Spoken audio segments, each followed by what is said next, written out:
Bonjour tout le monde! Bonjour! Aujourd'hui, c'est Josué qui nous fait la lecture. Oui, et vous savez ce qu'on va lire? La dernière fois, c'était quoi, vous vous rappelez? Les paraboles. Oui, pourquoi les paraboles? Ouais. La fois d'avant, c'était une parabole, c'était laquelle? La parabole du semeur. Et aujourd'hui, ce sont les explications de la parabole du semeur. Ah. Eh oui, ça y est. Donc du coup, on est dans Matthieu 13, versets 18 jusqu'à 23. Vas-y Josué, on t'écoute. Vous donc écoutez ce que signifie la parabole du semeur. Lorsqu'un homme écoute la parole du royaume et ne la comprend pas, le malin vient et enlève ce qui a été semé dans son cœur. Cet homme est celui qui a reçu la semence le long du chemin. Celui qui a reçu la semence dans les endroits pierreux, c'est celui qui entend la parole et la reçoit aussitôt avec joie. Mais il n'a pas de racine en lui-même, il manque de persistance, et dès que survient une tribulation ou une persécution à cause de la parole, il y trouve une occasion de chute. Celui qui a reçu la semence parmi les épines, c'est celui qui entend la parole, mais en qui les soucis du siècle et la séduction des richesses étouffent cette parole et la rendent infructueuse. Celui qui a reçu la semence dans la bonne terre, c'est celui qui entend la parole et la comprend. Il porte du fruit, et un grain en donne 100, un autre 60 et un autre 30. Merci Josué. Donc là, on a Jésus qui avait donc donné une parabole à plein de monde, dont ses disciples. Mais plus tard, ses disciples lui posent la question « Pourquoi tu parles en parabole tout le temps comme ça? Qu'est-ce qui se passe ?» Donc Jésus l'explique. Et à ses disciples, comme on avait vu la dernière fois, il explique tout dans les détails. Donc là, il reprend exactement ce qu'il avait déjà dit avant, et au lieu de parler que de l'image, il donne à quoi ça correspond. Donc vous vous rappelez que la parabole du semeur, elle est aussi appelée la parabole Des 4 terrains. des 4 terrains, puisque il y a 4 terrains différents. Donc là, qu'est-ce qu'on apprend dans cette parabole sur chaque terrain? À quoi ça correspond? Donc le premier, c'est quoi? C'est quand c'est le bord du chemin là. Pierreux. Non, c'est au bord du chemin. Ah oui. Donc qu'est-ce qu'on apprend sur le bord du chemin?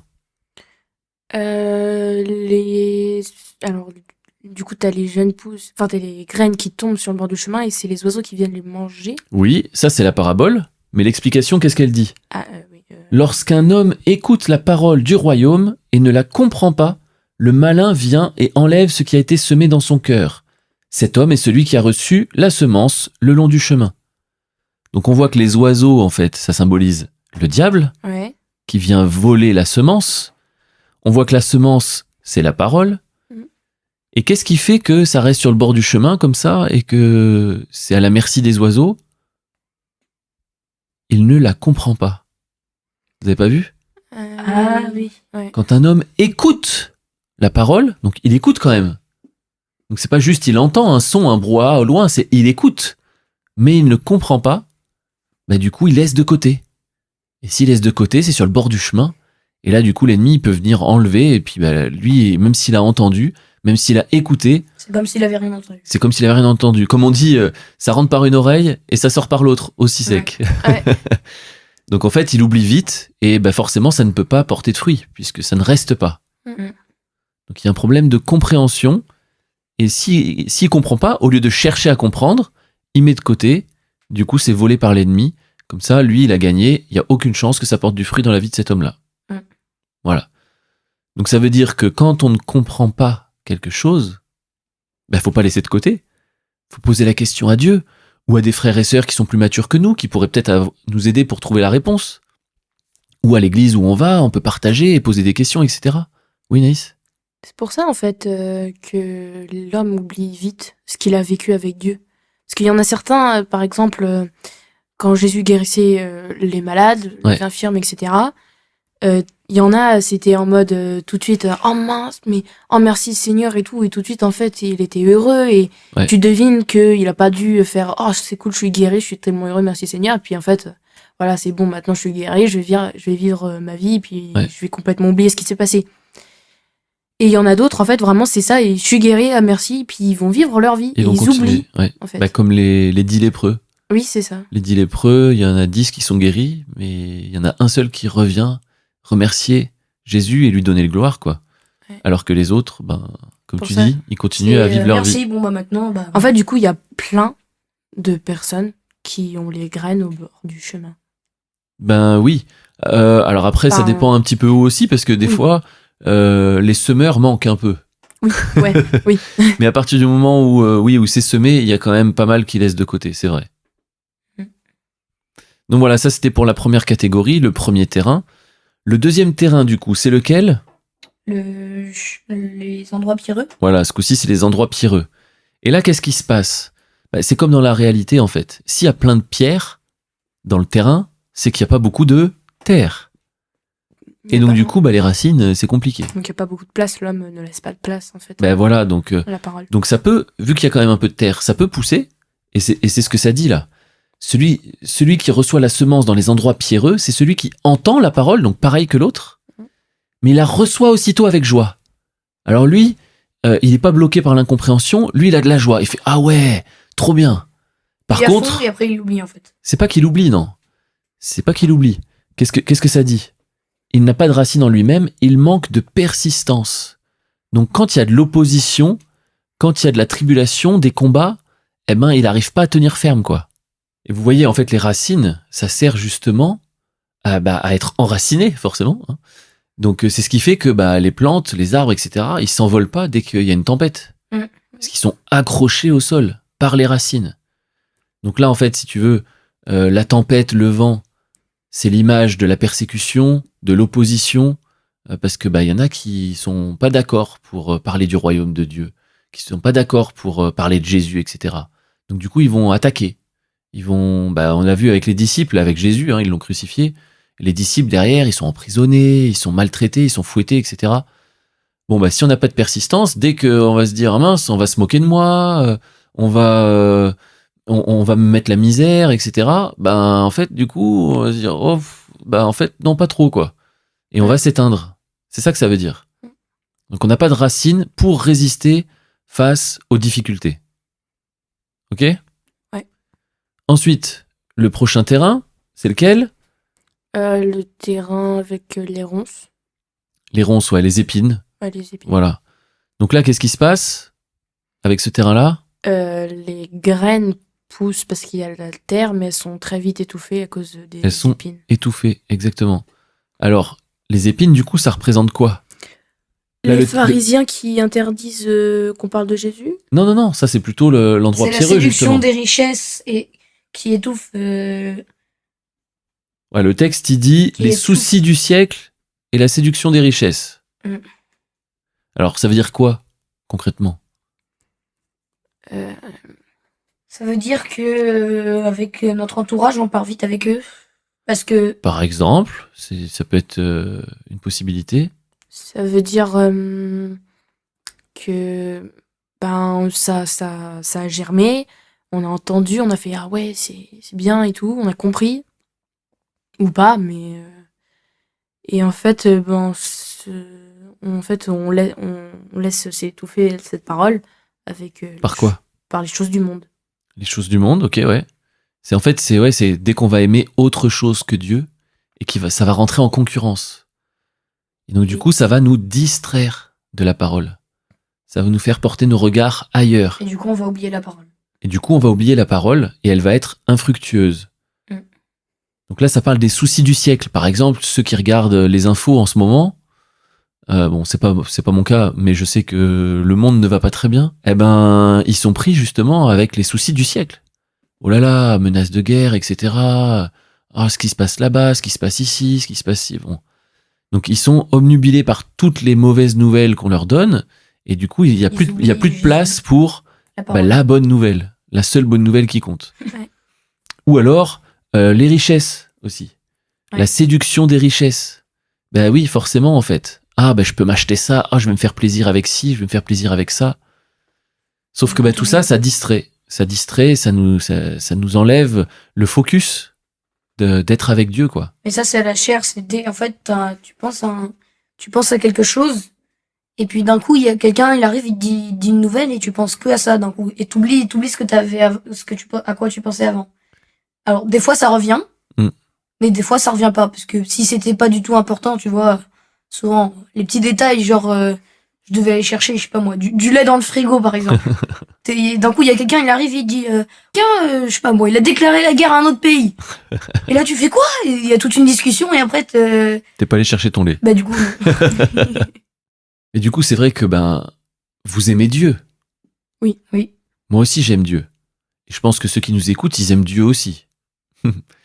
Mais c'est vite fait d'oublier Dieu. C'est vite fait d'aimer autre chose. C'est vite fait de se laisser happer par ce qu'on aime beaucoup. Que ce soit les dessins animés, les films, la musique, les jeux, aller dehors, les activités, toutes les passions, quoi, en fait. C'est pas que c'est mal, mais c'est que si on pense qu'à ça. Exactement, c'est pas que c'est mal. Mais il faut pas que ça prenne la première place. Voilà, c'est ça. Et souvent, en fait, c'est pas que si on nous le dit, et on pourra répondre sincèrement que ce qu'on aime le plus, c'est Dieu.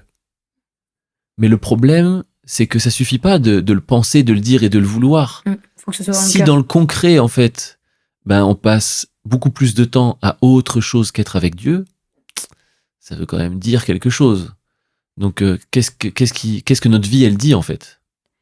Et là, on dit, si on laisse la première place justement au plaisir, genre les dessins animés, je vais sortir avec mes copines ou mes copains ou les deux.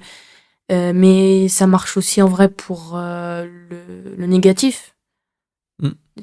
Par exemple, je sais pas moi, ton ami ou même un membre de ta famille est malade, ou je sais pas moi, d'un coup, en fait, il a,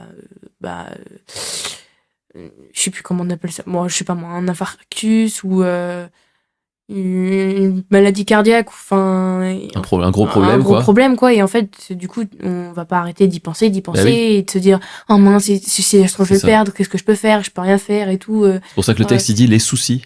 Ouais. Les soucis, ça nous prend la tête. Ça reste là. Et du coup, ça génère du stress. Exactement. Et c'est pas bien le stress. Et ça étouffe la parole et donc ça étouffe la vie et ça porte pas de fruits. Ouais. Mais il y a un quatrième terrain. Et c'est la bonne terre. Et qu'est-ce qu'on sait sur la bonne terre?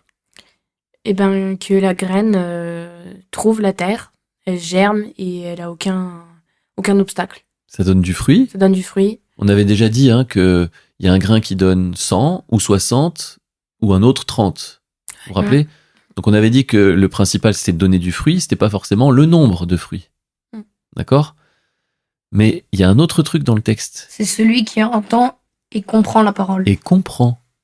C'est marrant ça. Ça veut dire qu'il a compris. Et s'il a compris... Il a compris. Il a fait « Ah, mais c'est... » On avait vu que le premier, il a pas compris, il a laissé de côté, c'est resté sur le bord du chemin, hop, les oiseaux sont venus picorer. Ouais. Les deux autres, il n'est pas question de comprendre ou pas comprendre. Mais si la bonne terre, c'est celui qui entend et qui comprend, ça veut dire que les deux autres terrains, ils n'avaient pas compris non plus. Ouais. C'est-à-dire qu'on peut entendre, avoir de la joie, mais ne pas vraiment comprendre.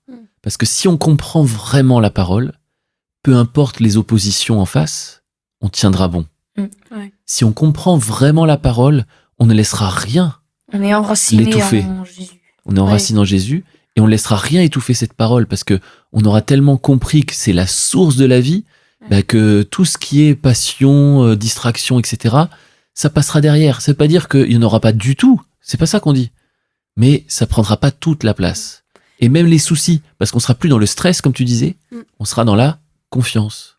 Et dans la paix. Et aussi, comprendre, c'est ça, c'est tu comprends le sens. Ça, et en fait, ça te met un sentiment justement de paix, de joie. Enfin, ça te fait un truc à toi. Et la plupart du temps, quand ça vient de Dieu, ça y va fort ou juste tu sens que ça, c'est spécial. C'est spécial, quoi. Et t'aimes ça et en fait, même si on dit non, c'est faux, et même si on te donne des milliers d'arguments et que tu dis oui, c'est vrai, il est vrai ton argument, mais c'était tellement clair et précis et peut-être aussi fort, l'émotion, que tu sais qu'en fait, c'est forcément vrai. Même si t'as tous les scientifiques du monde entier qui vont dire que c'est faux, bah toi, tu vas continuer à le croire. Et la dernière chose qu'on peut dire aussi, c'est que depuis le début, ça parle de semence qui doit porter du fruit.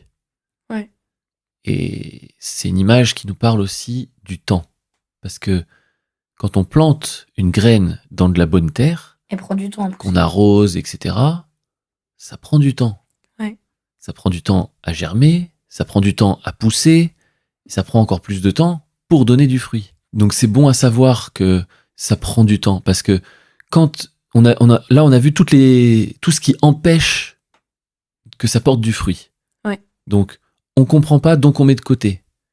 On comprend pas suffisamment bien, donc même s'il y a de la joie, même si ça nous paraît bien, dès que ça devient compliqué, on abandonne. On n'est pas persistant, on ne persévère pas. Ouais.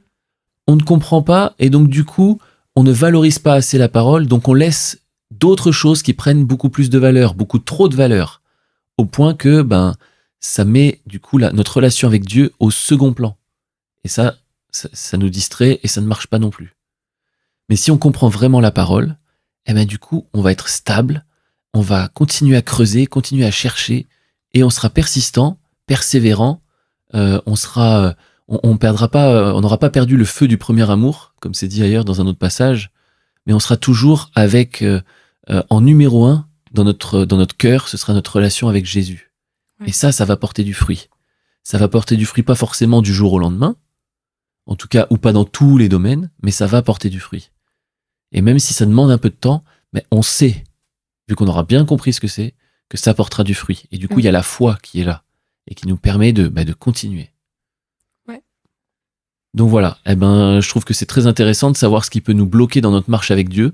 Ouais. Et comme ça, on peut analyser un petit peu là où on en est et puis peut-être réajuster un peu des choses, même si le mieux, c'est pas d'essayer de se changer soi-même, ça marche pas. Moi, je suis en train d'expérimenter ça ces derniers temps. Je veux vraiment être plus radical encore, plus à fond pour Dieu. Et même si je passe déjà beaucoup de temps à faire des choses pour Dieu, etc., je voulais vraiment que ma relation, mon intimité avec Dieu, qu'elle grandisse, qu'elle aille plus en profondeur, etc. Mais je sais aussi, moi je me connais, que je peux essayer de faire des efforts, etc. Me mettre des rappels ou ce genre de trucs. Bon, là je l'ai pas fait, mais parce que je sais que ça marche pas bien, ça. Ou alors ça marche pendant un temps, puis après ça marche plus. Mais si par contre on prie, on demande à Dieu, moi je sais que je peux pas, mais je sais que toi tu peux, toi tu veux, et toi tu vas le faire. Je commence à voir que justement il le fait. Il le fait, et du coup ça ne demande pas d'effort, et c'est naturel. Et du coup mon amour, qui était déjà là, il grandit encore plus. Ouais. Et du coup j'aime encore plus, et ça devient de plus en plus facile. Et moi, je trouve que ce qui est dingue, c'est là où vraiment Dieu, il est incroyable. Et ce qui est pratique, c'est du coup, c'est forcément, il a hors temps. C'est que Jésus, en racontant cette parabole, il a nommé les 4 aspects que l'homme pouvait avoir avec Dieu. Ouais. Et il y en a que 4. Il y en a pas un de moins ou un de plus. Et ça marchait pour lui, dans son époque, quand il la racontait. Ça aurait dû marcher pour le passé, et ça marche pour le futur. Donc, c'est-à-dire aujourd'hui. Et oui, ça parle à toutes les générations. Ouais. Et oui, parce qu'en plus, il prend des images tirées du vivant. Donc, les plantes, les arbres, etc., les fruits, les légumes, tout ça, ça existait à l'époque, ça existe encore aujourd'hui. Et du coup, ces vérités-là, elles sont toujours d'actualité, comme tu dis. Ouais. Voilà, merci Jésus pour toutes les explications de cette parabole. Ouais. Et merci à vous les enfants pour cette discussion. De rien. Et puis on verra du coup les prochaines paraboles la prochaine fois. On se dit à la semaine prochaine. À la semaine prochaine.